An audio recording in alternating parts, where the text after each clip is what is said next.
If there's an example of the awesome longevity of the AM4 socket, it's the Ryzen 5 5500X3D. Almost a decade into its life, AMD was still releasing new CPUs for the old socket, and thanks to 3D V-Cache, these chips have plenty to offer gamers even now.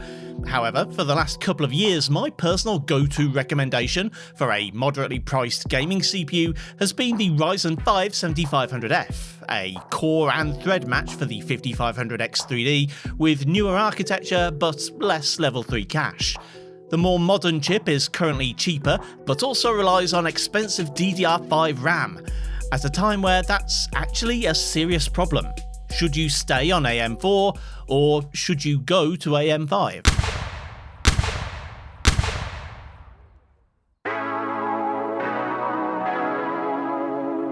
This video was sponsored by AliExpress.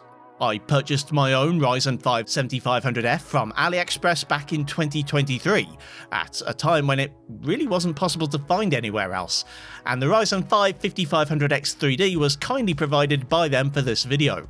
AliExpress is a great place to pick up Ryzen CPUs of all generations at any time of year, but until the end of May 2026, viewers in the UK can use my exclusive discount codes and get even more money off. Also, if you're a regular shopper on AliExpress and haven't joined the Iceberg tech team yet, now is a great time to do so. Use the QR code on screen or the link in the description to join up and earn up to 10% cashback for the team by simply signing in, browsing and buying from AliExpress.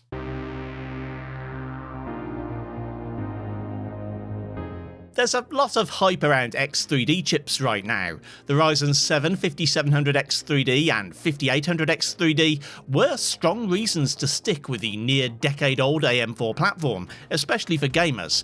But since production ended, they've started to see massive price hikes on both the used and new markets.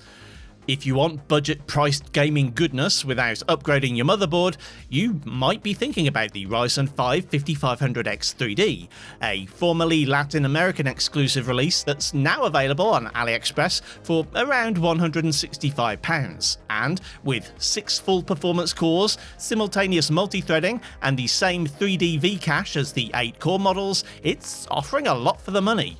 The Zen 3-based 5000 series have already proven to have a long lifespan, and adding the extra 64 megs of L3 cache over its non-X3D counterparts should push this humble 4 GHz chip into the same territory as the low end of the 7000 series.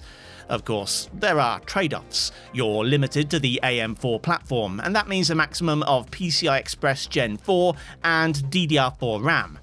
Though the latter might be more of a blessing in disguise, given the recent RAMageddon. The 7500F meanwhile boasts the improved performance per clock that comes with Zen 4, as well as the ability to overclock, which both 5000 and 7000 series X3D chips are lacking, and the aforementioned PCIe and DDR upgrades. It still has 32 megabytes of L3 cache, which ain't bad considering, and if a couple of years down the line you feel like it's not cutting the mustard anymore, you'll have several generations of new options for upgrades, including some awesome X3D models. Of course, it's not a good time to invest in a whole new platform right now, and I'm not really suggesting you should, but if you are set on starting a new build from scratch, the total system prices for these two platforms could be closer than you expect. DDR5 naturally costs more than DDR4, but the 5500X3D also comes with that 3D V-Cache premium on top, and there's not that big a difference in costs between a B550 and B650 motherboard. To find out which option is the better one, I've paired them both with the best 32GB memory kits I have for each platform, and an RTX 5090, which is of course radical overkill, but better that than knowingly creating a GPU bottleneck in a CPU review.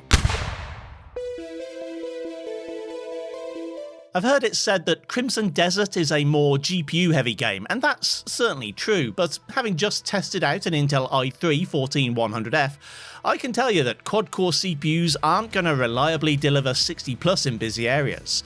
Both the 5500X3D and 7500F are more than up to the challenge, offering 60+ 1% lows and averages of around 100 FPS. As for the difference between the two, there basically isn't one, but for the sake of comparison, the AM4 chip holds a small 4% lead on average, with an even smaller deficit in percentile lows. I've tested Resident Evil Requiem with path tracing enabled, as it puts additional load on the CPU as well as the GPU. The result is, again, a small win on average for the 5500X3D, a small win in percentile lows for the 7500F, and both are good for well over 60 FPS. Of course, someone shopping for a CPU in this price range might not have enough money left over for a good path tracing graphics card, and running the game without any RT enabled means you actually see these CPUs climb up into the high refresh range. In fact, the 5500X3D actually takes a big step up, gaining more than 10% on average over the 7500F, though the gains are less impressive in terms of 1% and 0.1% lows. As you might expect from another single-player graphical showcase, Death Stranding 2's performance follows the same pattern as the other games we've looked at so far, averaging 100 FPS on both CPUs, slightly preferring the X3D chip on average, but with ever so slightly smoother frame times on the Zen 4 model.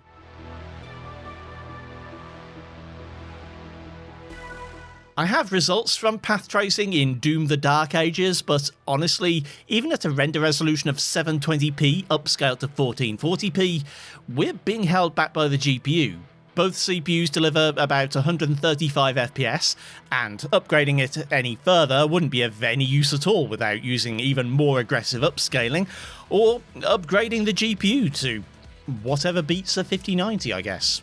Without PT, the GPU bottleneck is eased, and the 5500X3D wins again by 5.5 frames, or about 3%. The Last of Us Part 2 rounds out the batch of games that have no rights being in a CPU review, but is here because it's actually curiously demanding on processors. Curiously demanding! The 5500X3D sweeps the board, leading the 7500F by 5% on average and about 20% in 1% lows, though that might just have been good luck. The 0.1% are still lower than the newer Arch. I owe i3 owners an apology. I thought a 6-core CPU would be able to load up all the scenery in the city of Baldur's Gate quickly and without fuss. But both the 7500F and 5500X3D saw the same problem as the i3 14100F did last week. However, that little quirk aside, the Ryzens are performing well here, averaging over 100 FPS each, and with the X3D chip pulling about 10% ahead of the 7500F. Running the Hitman canned benchmark with best simulation quality enabled is particularly rough on these CPUs.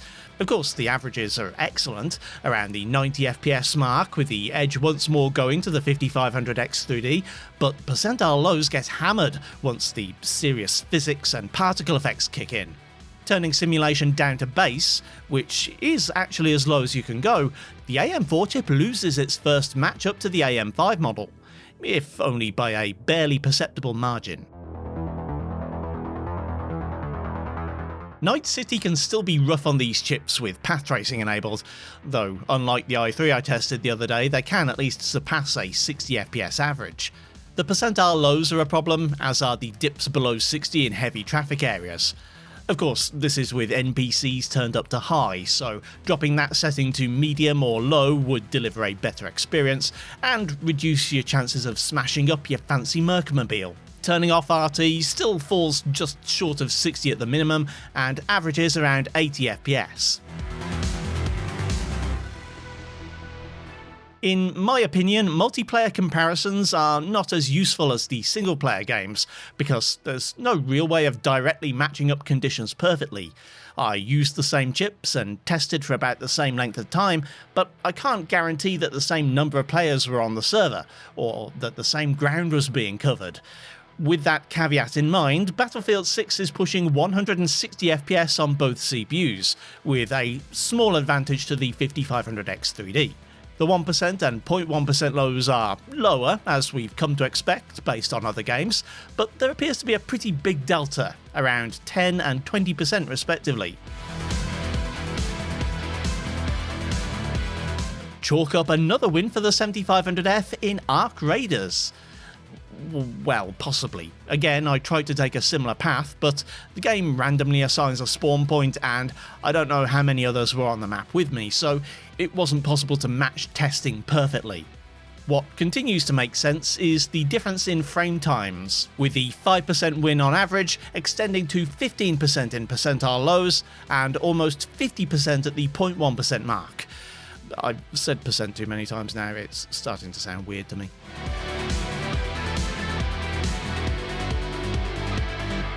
Before moving on to the synthetic tests, I wanted to revisit the one advantage that the 7500F has, and the 5500X3D does not: overclocking. Okay, so overclocking might be overselling it. Manual OCs have been largely irrelevant since the 3000 series, but PBO does allow for a virtually zero cost frequency boost, and the first generation of 3D Vcache doesn't allow for this. There are good technical reasons why not, to do with the way the cache is stacked and how it can be prone to overheating, and this hadn't been addressed until the latest 9000 series X3D chips. To see how much of a benefit there is to this feature, I enabled the maximum 200 MHz positive adjustment to clock and negative 25 to the curve optimizer, and ran the benchmarks again. How much of a benefit was there?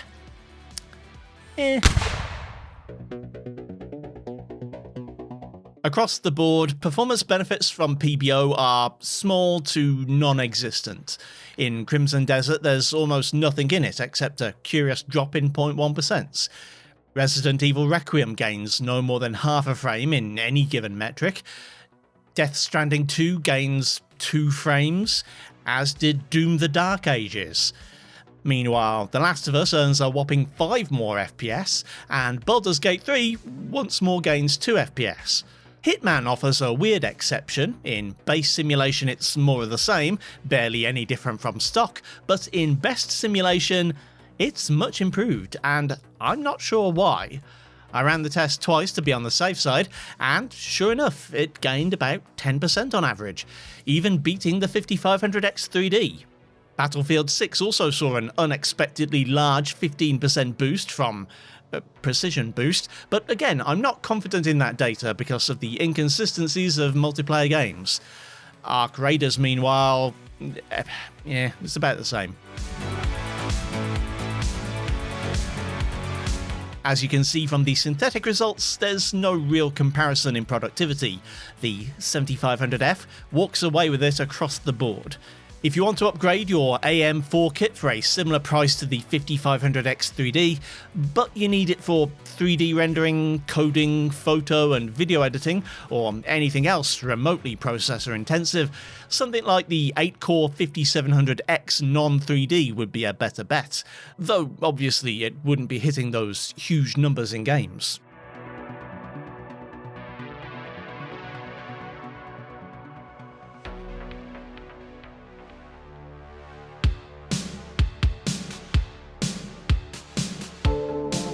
Honestly, I'm kinda surprised how well the 5500X3D compares to the newer architecture. My past experience with the 5700X3D was in a different batch of games with a different GPU, but back then I found that the 8-core X3D wasn't better than the 7500F, so I expected this 6-core version to lose more matchups than it actually did. If you're currently holding on to a 3000 series Ryzen or older and are hoping to hold off from forking out for a full platform upgrade for as long as possible, the 5500X3D makes a whole lot of sense. From a full build standpoint, however, it's less clear-cut. Right now, of course, nobody's building PCs, nor should they.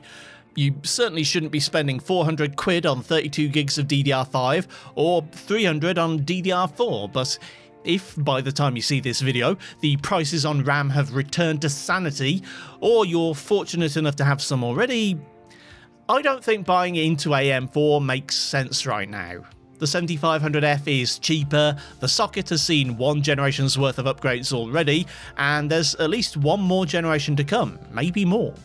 I'm a big advocate of the 7500F, and have been since I first got mine, and I still stand by that recommendation in 2026, but I have to admit that perhaps it's not as stunning a gaming chip as I remember. If you are in the UK and are interested in picking up either of the CPUs featured in this video, check them out at the AliExpress links below, and don't forget to use my discount code for money off your order, and join my team to earn cash back off your next one. Thanks for watching, kindly do the usual YouTube things if you feel so inclined, and I'll see you next time.